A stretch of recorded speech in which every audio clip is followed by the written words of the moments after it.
Gadis barbar pilihan Ustadz Tampan. Bab 208. Maryam membiarkan rambutnya tergerai untuk menutupi sesuatu yang tak seharusnya dia perlihatkan. Walaupun Zayan suaminya, tetap saja ini pertama kalinya. Setelah wudhu dan memakai pakaian yang suaminya pilih, Maryam dengan gugup keluar. Matanya melotot seketika saat pintu kamar terbuka. Terlihat dari depan Zayan sudah menjulang tinggi. Sebenarnya berhadapan dengan Zayan selalu membuatnya seperti anak kecil. Bagaimana tidak seperti anak kecil, ia tinggi tubuhnya hampir sama dengan Yulia. Masih di angka 155 cm, sedangkan Yulia sudah naik 2 tahun lalu sebab dia rajin olahraga. Tentu saja ia hanya sepundak Zayan. Masya Allah, kamu cantik dengan pakaian yang aku kasih, sayang. Mundur mas, aku ada wudhu. Kita sholat sunnah 2 rakaat dulu. Setelah itu mas bisa menyentuhku. Memangnya kamu siap malam ini, Maryam terdiam sejenak lalu mengangguk. Aku siap mas, kan udah halal untuk aku. Tapi jika mas nggak mau, kita tidur saja setelah show. Tentu aja mau, teriak Zayan refleks. Buru-buru dia berdeham canggung. Kedua kakinya lemas sejak tadi karena terus melihat kecantikan Maryam yang hanya dirinya lah yang melihatnya. Selama ini Maryam selalu berpakaian tertutup, hanya telapak tangan dan wajahnya saja yang terlihat. Tapi sekarang ia melihat sesuatu yang baru, yang begitu indah. Memang perempuan yang terjaga itu sangat indah, apalagi hanya orang yang halal saja bisa melihat sesuatu yang selama ini mereka tutup-tutupi dan jaga. Karena Zayan masih mempunyai wudhu, mereka berdua segera sholat sunnah 2 rakaat. Setelah melaksanakan saat sunnah, kini debaran keduanya semakin menggila. Maryam bingung harus apa, sampai akhirnya dia terpaku pada keningnya yang dikecup dan dibacakan doa. Sesaat kemudian wajahnya mendapatkan kecupan singkat sampai akhirnya turun ke bibir yang bukan hanya kecupan saja tapi cium dalam. Zayan angkat tubuh kecil istrinya ke atas kasur. Lalu mereka berdua melakukannya setelah Zayan membaca doa, tentunya melakukan ibadah yang disertai dengan penuh kenikmatan juga pahala.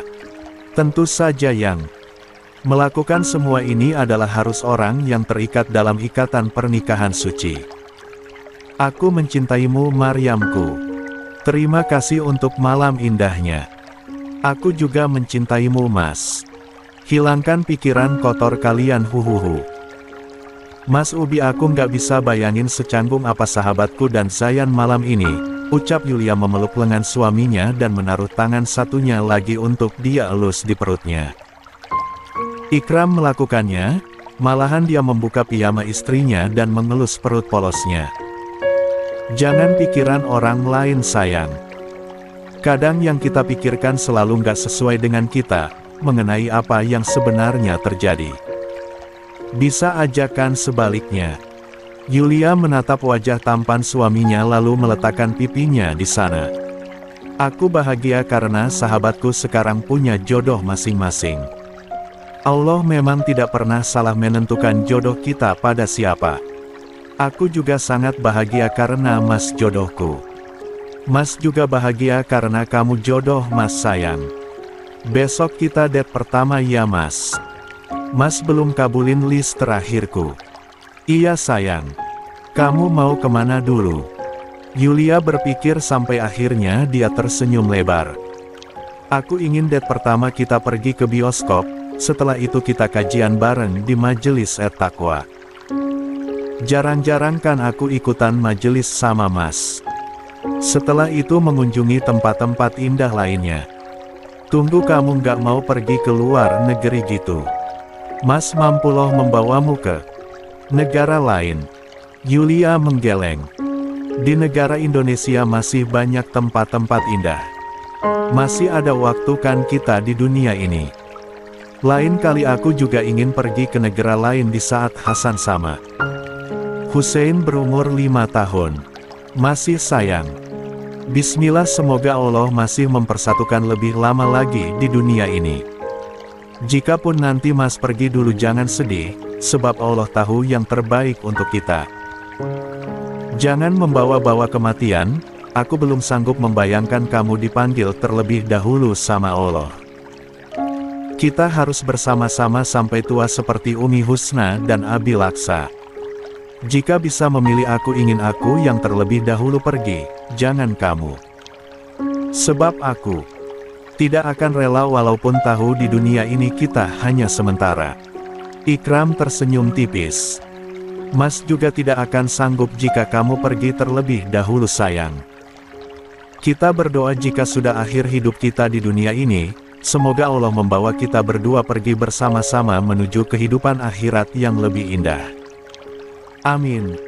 Kita lebih baik pergi bersama-sama dari dunia ini. Itu keinginan terbesarku. Mulai sekarang Mas. Sepasang kekasih halal itu mulai memejamkan kedua matanya, mereka masuk ke dalam mimpi indah, satu sama lain sambil menyalurkan rasa kehangatan. Maryam yang tengah duduk sambil membaca buku sejarah di atas kasur seketika terhenti saat mendengar suara bel. Dia memakai kerudung walaupun rambutnya masih basah. Pelan-pelan berjalan mendekati pintu sebab kejadian tadi malam membuatnya sedikit kesulitan untuk berjalan.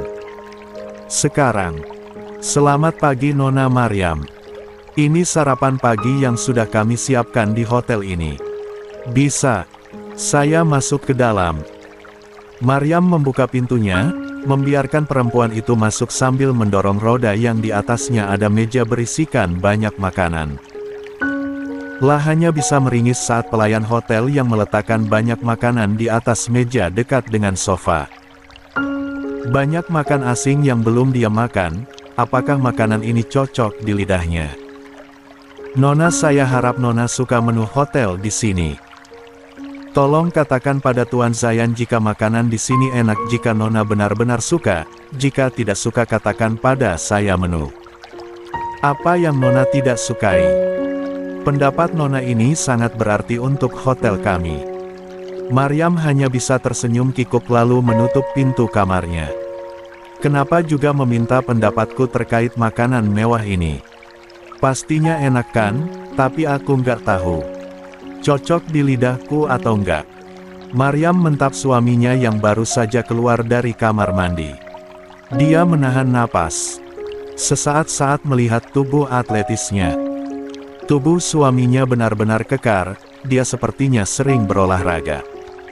Pantas saja tenaga suaminya kuat tadi malam, dia sampai kesulitan menyeimbanginya. Astagfirullahaladzim. Maryam, apa yang kamu pikirkan? Lupakan kejadian tadi malam. Itu sangat memalukan. Kenapa pelayan hotel itu datang dengan cepat, kamu jadinya harus turun dari ranjang. Kamu baik-baik aja kan? Maryam mengangguk sambil menatap banyak menu di atas meja. Zayan mendekat Kalu. Duduk di samping istrinya. Mas Zayan, pakai baju dulu. Masa hanya pakai handuk sih? Nanti Mas ingin suapin kamu. Mas udah dari lama ingin suapi kamu dan sekarang Mas ingin merasakannya. Tenang saja, kedua orang tuamu sudah pelayan hotel berikan makan. Mereka sekarang ada di bawah tengah makan bersama keluargamu yang lain. Tapi ini terlalu berlebihan Mas. Kenapa banyak aneka jenis makanan? Seharusnya jika Mas ingin pesan aja satu menu makanan. Mas bingung karena di hotel ini nggak ada tempe dan tahu yang kamu sukai. Jadinya, Mas pesen semua menu biar kamu bisa cobain mana yang kamu sukai, mana yang enggak. Zayan mengambil piring yang terbuat dari perak itu. Lalu menaruh sesendok menu berbeda ke sana. Kamu cobain dulu menu continental breakfast ini, coba. Dikit aja dulu, pasti kamu suka. Maryam menatap sepotong roti yang terdiri dari roti, seperti croissant, baguette, French toast atau brioche, dengan olesan butter, coklat, dan marmalade, jus buah, atau buah potong. Sedangkan minumannya berupa susu. Kedua makan itu sangat cocok dimakan untuk sarapan pagi.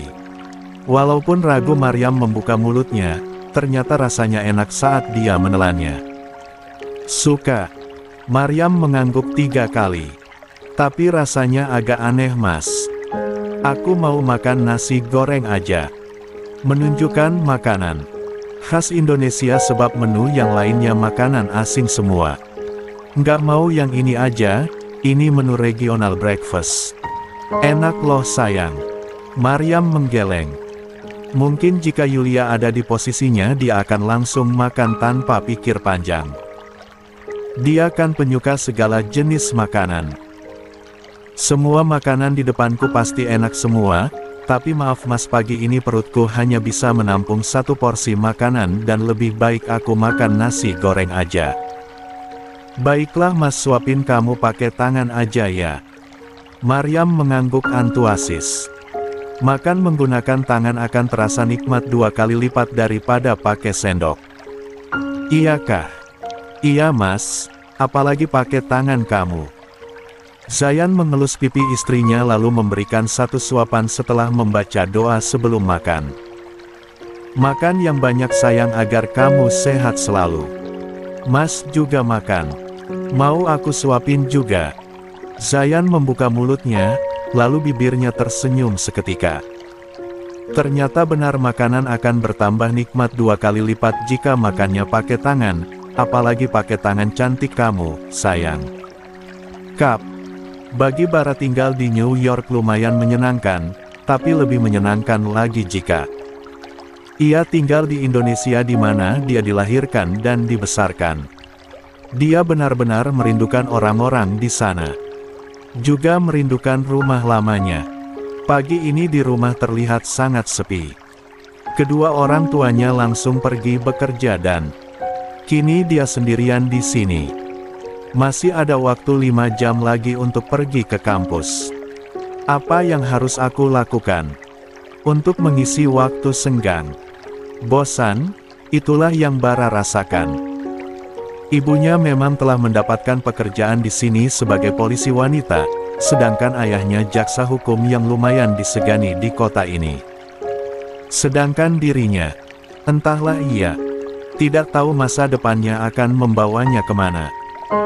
Tapi sekarang Bara masuk ke manajemen bisnis, dia kuliah di dekat kawasan Ithaca, New York, Amerika Serikat.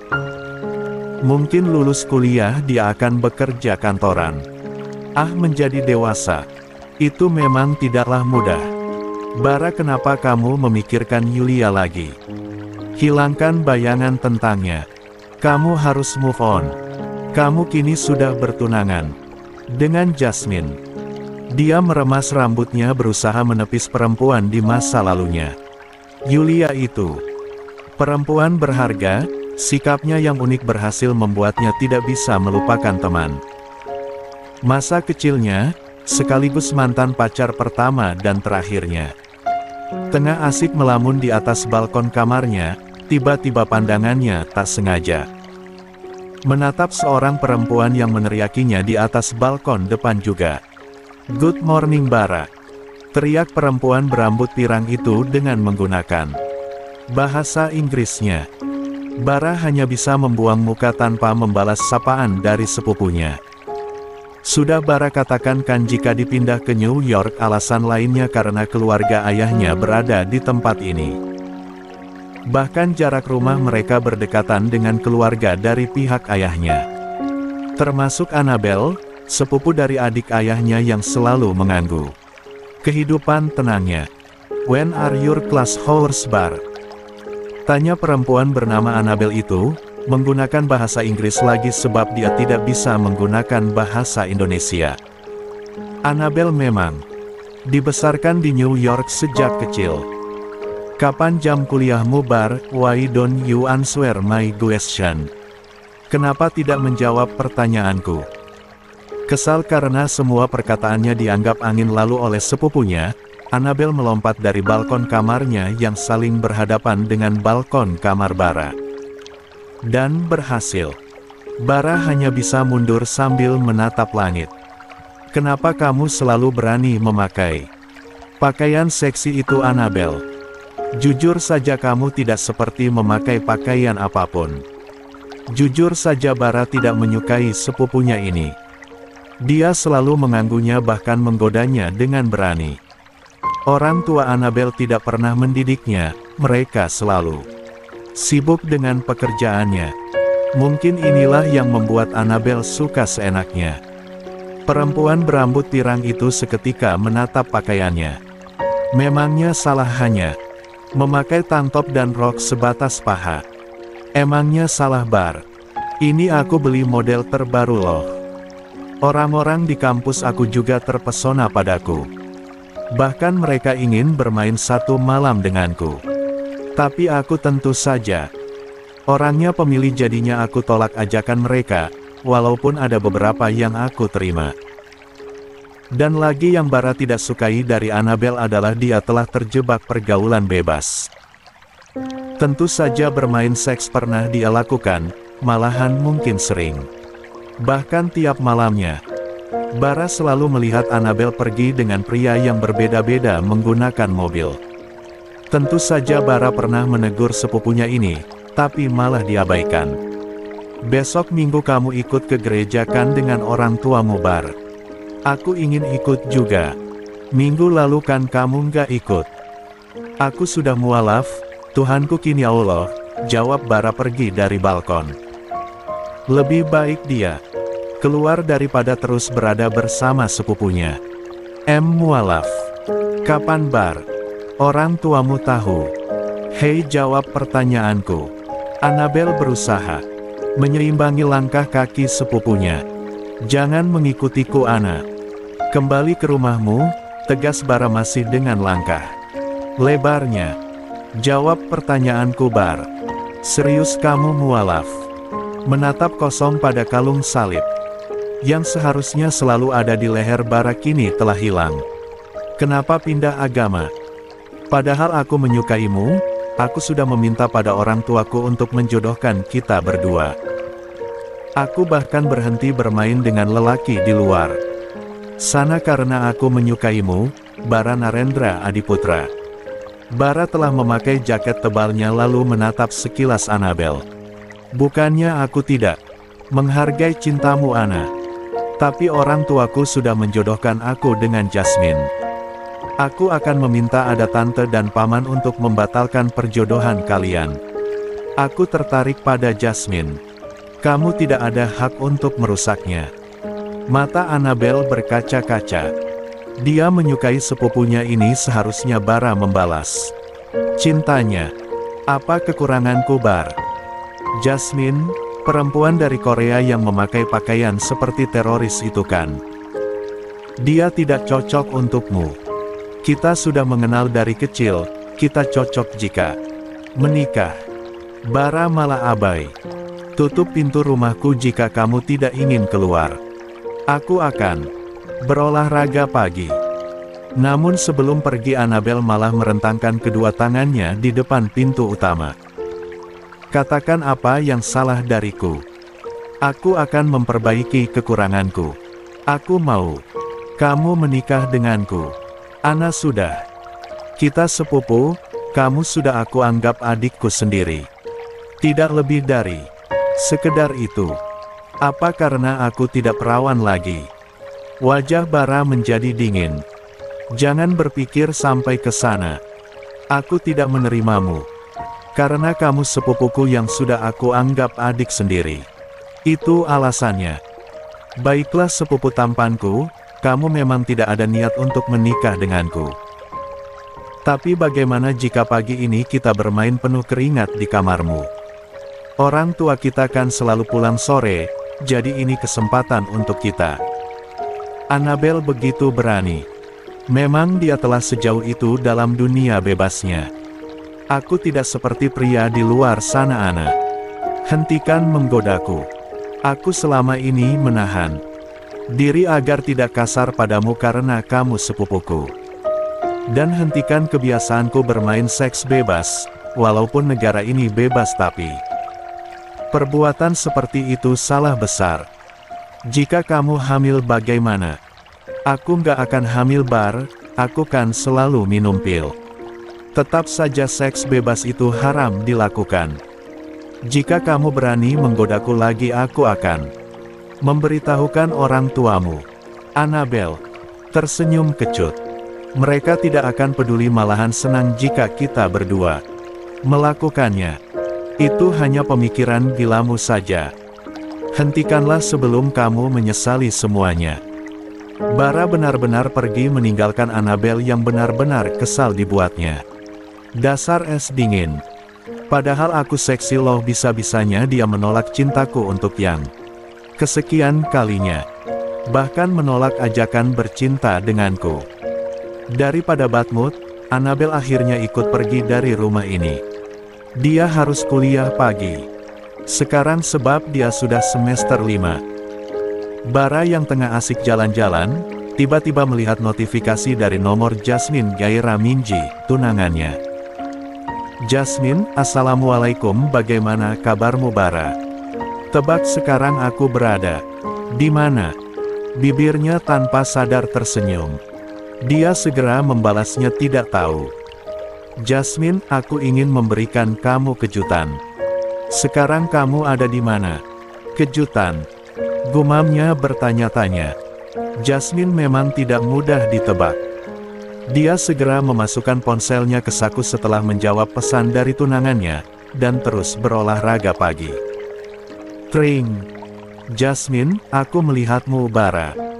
Kamu memakai jaket hitam. Tunggu, dia berada di New York. Syoknya. Jika iya, untuk apa Jasmine berada di tempat ini?